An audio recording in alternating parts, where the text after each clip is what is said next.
अनूपगढ़ में राजेंद्र सिंह राठौड़ का भव्य स्वागत समारोह आयोजित।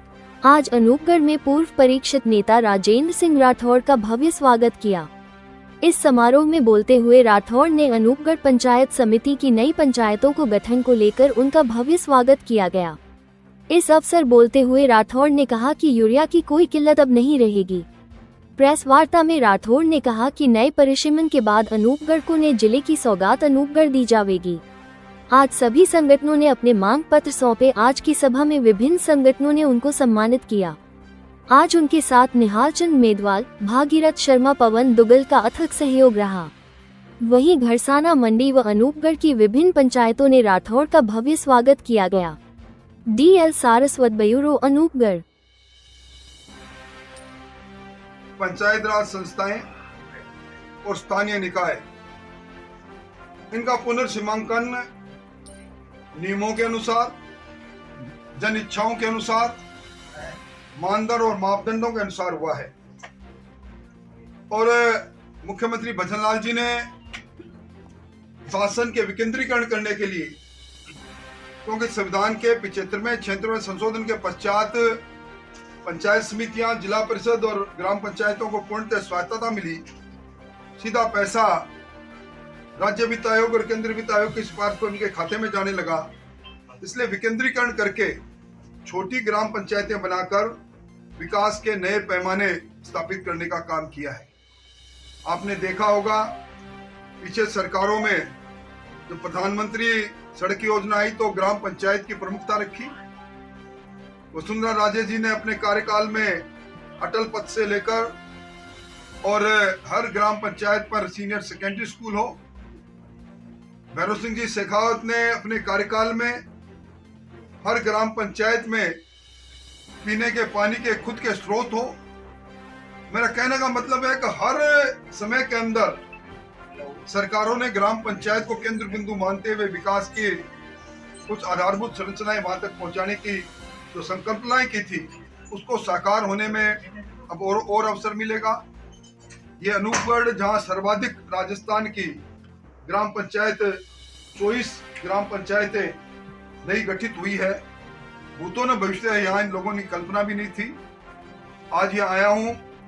मैंने जिस इलाके में आंदोलन की आहट हमेशा होती थी, अब आंदोलन यहाँ दूर की कौड़ी हो गया। पहली बार 20 साल में लगातार 2 सालों में 4 में से 2 ग्रुप चले और पूरा इलाका धन धान्य हुआ। एक भी खाला आने वाले वित्तीय वर्ष में यहाँ कच्चा नहीं रहेगा। सरकार ने इसके लिए व्यापक बजटीय प्रबंधन किया। गंग नहर में फिरोजपुर फीडर के रिनोवेशन का काम पंजाब की सहमति से प्रारंभ हो रहा है। और मैं समझता हूँ कि आने वाले समय में चाहे यमुना जल की बात हो, चाहे राम सेतु जलबंध की बात हो, चाहे IGNP का पूर्ण उद्धार की बात हो, और सिंधु घाटी का जो समझौता रद्द हुआ है 1960 का, और देश के प्रधानमंत्री जी ने कहा कि पानी और खून साथ साथ नहीं बहेंगे, उसका सर्वाधिक लाभ चूंकि हम कैचमेंट एरिया में राजस्थान को मिलेगा। अब राजस्थान पहले वाला राजस्थान नहीं, राजस्थान अब विकसित राजस्थान राज्यों की श्रेणी में शामिल हो गया।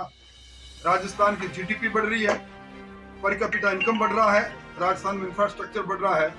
भजनलाल जी के नेतृत्व में डबल इंजन सरकार ने राजस्थान में नीतिगत फैसले लेकर लगातार नीतिगत फैसले लिए। भजनलाल जी ने एक साथ 1 साल का 1 लाख नौकरियों का, सरकारी नौकरियों का कैलेंडर जारी किया। नई युवा नीति बनाई, नई रोजगार नीति बनाई, और उसी का परिणाम है कि 35 लाख करोड़ का MOU हो जाना और 8 लाख करोड़ का MOU धरातल पर आ जाना। राजस्थान के अंदर अपराधों की कमी NCRB के आंकड़े कह रहे हैं। और राजस्थान की GDP में किसानों का, कृषि का योगदान बढ़ रहा है। इससे देख बता रहा है कि यहाँ किसान खुशहाल है, नौकरियां मिल रही है, पारदर्शी तरीके से कार्रवाई हो रही है, और 0 टॉलरेंस पर भ्रष्टाचार की नीति पर भजनलाल जी चल रहे हैं। आज उसी कारण से इतनी बड़ी संख्या में इस सभा के अंदर लोग आए। सर, आज अनूपगढ़ जिला बनाने की मांग एक बार फिर से दोहराई गई है। निश्चित तौर पर अनूपगढ़ जिला बनाने की मांग दोहराई है, और पिछली सरकार ने अनूपगढ़ जिला बनाया, एक हाथ से लिया दूसरे हाथ से निकाल लिया। अनूपगढ़ जिले को उस समय के कांग्रेस नेताओं ने काट छाट करके इतना छोटा कर दिया कि सिर्फ 2 तहसीलें मात्र रह गई, और इसी कारण से ललित के पवार कमेटी ने उसको रिजेक्ट किया। अब चूंकि इस वक्त में जब मैं आपसे बात कर रहा हूँ, पूरे देश में जनसंख्या का काम चल रहा है, सारी सीमाएं सील है, पर जब भी जनसंख्या का काम पूरा होगा और नए जिलों का गठन होगा तो एक प्रस्ताव नए सिरे से प्राप्त हुआ है, उस पर मैं इस इलाके की भावना के अनुसार मुख्यमंत्री जी से बात करके मैं मेरी तरफ से इनका वकील बनकर कार्रवाई करूँ। सर डीटीओ ऑफिस तो यहाँ पर मंजूर हो चुका, लेकिन अभी तक खुला भी नहीं। मेरी निजी जानकारी में नहीं। अगर डीटीओ ऑफिस मंजूर अगर खुला नहीं तो मैं उप मुख्यमंत्री जो यातायात मंत्री भी उनसे बात करके इस पर संज्ञान लेने की काम जारी हो गया निश्चित तौर पर आपने जो बात कही सही कही, मैं धन्यवाद देना चाहूंगा। आपने जागरूकता से सवाल में उठाया। मैं यहाँ मेरे चारों ओर पवन जी और संतोष जी और शिमला जी की पूरी विधायक पटेल को भी कहूँगा कि आके जयपुर उस बात को आगे बढ़ाई तो मैं मिलता सर किसानों के लिए हमेशा यहाँ आंदोलन होता है। बीजेपी की सरकार जो कांग्रेस करती है, कांग्रेस की सरकार तो बीजेपी करती है, तो क्या इसका स्थायी समाधान नहीं है? कोई स्थायी समाधान सामने है ना आपके। 2 साल में बताओ मेरे को काम आंदोलन हुआ। आज यूरिया की कमी की बात जरूर की, वो इसलिए तो पहली बार सोइंग एरिया इतना बढ़ गया, पानी पूरा मिल गया और इतना बुआई ज्यादा हुई, और यूरिया के लिए भी मैंने भी बात की, यहाँ में बात की, उस समस्या का समाधान किया। सरकार जिस सरकार ने आने वाले समय में 1 जनवरी से लेकर 31 जनवरी के बीच के अंदर 1 लाख लोगों की भर्ती का विज्ञप्ति जारी करके ऐलान किया है। 96,000 लोगों की भर्ती पहले हो गई। 1,53,000 भर्तियां की प्रक्रिया चल रही है। भजन लाल जी ने कहा था 5 साल में 4 लाख सरकारी नौकरी देंगे, और मैं धन्यवाद देना चाहूंगा। 4 साल की जरूरत नहीं पड़ी, 3.25 लाख नौकरियों की नौकरी और प्रक्रिया और विज्ञप्ति भजन लाल जी ने अपने 2 साल के शासनकाल में जारी कर दी। पहले नौकरी के लिए पर्ची चलती थी, खर्ची चलती थी, पेपर लीक होते थे। आज वो सारी चीजें दूर की कौड़ी सब हुई हैं। मैं आपको यही कहने आया हूं, आने वाला समय इस राजस्थान की उन्नति का समय है, आपके इस इलाके की उन्नति का समय है। पंचायत राज संस्थाओं के चुनाव आ रहे हैं, कड़ी के साथ कड़ी जोड़ने का समय है। पिछले विधानसभा के चुनाव में, लोकसभा के चुनाव में जो चूक हो गई उसको सुधारने का समय है। इस बार इन पंचायत राज संस्थाओं में कमल के फूल वाले उन लोगों को जिताकर भेजो जो सीधा मुख्यमंत्री जी के खजाने से पैसा निकाल कर आपके यहाँ बहबूदी और विकास लेकर आए। आज राजस्थान के अंदर हमारी बहनें लखपति दीदी बनती जा रही है। हमारे यहाँ 9,06,000 बहनें इन 1-1.5 साल में लखपति दीदी बनी है। नौजवानों को नौकरी मिल रही है, किसान खुशहाल है, अपराध नियंत्रण में है, और इसी के साथ ये जो अन्य बुनियादी काम है निश्चित तौर पर वो होंगे। मैं इस बड़े समागम को देखकर बड़ा उत्साहित हूँ।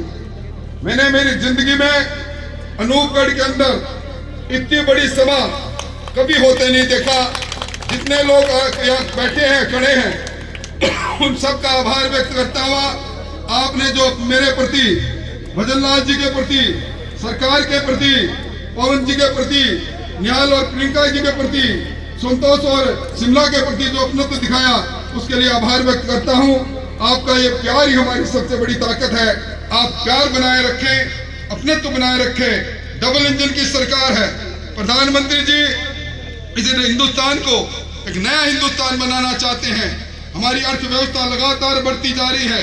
ब्रिटेन जिसने 100 साल से हमारे पर शासन किया, आज उसकी अर्थव्यवस्था को हम पछाड़ चुके हैं। ऑपरेशन सिंदूर में हिंदुस्तानी फौजों के करिश्मा को आप देख चुके हैं। सशक्त हिंदुस्तान है। इस सशक्त हिंदुस्तान के अंदर हम सब लोग मिलकर सशक्त नागरिक की भूमिका में उन लोगों को आगे बढ़ाएंगे जो हिंदुस्तान को बेबसाली देखना चाहते हैं। डबल इंजन की सरकार, भजन लाल जी की सरकार, मोदी जी की सरकार आपकी खिदमत के लिए तैयार है। और आप सब लोग इतनी बड़ी तादाद में आए हो, मैं विभूत हूँ और आप सबका अभिनंदन करते हुए अपनी बात समाप्त करता हूँ। मेरे साथ नारा लगाएंगे, भारत माता की। मजा नहीं आया भाई? भारत माता की, भारत माता की। नरेंद्र मोदी जिंदाबाद, भजन लाल शर्मा जिंदाबाद, भारतीय जनता पार्टी जिंदाबाद। जनता जनार्दन जिंदाबाद। बहुत बहुत धन्यवाद, बहुत बहुत आभार।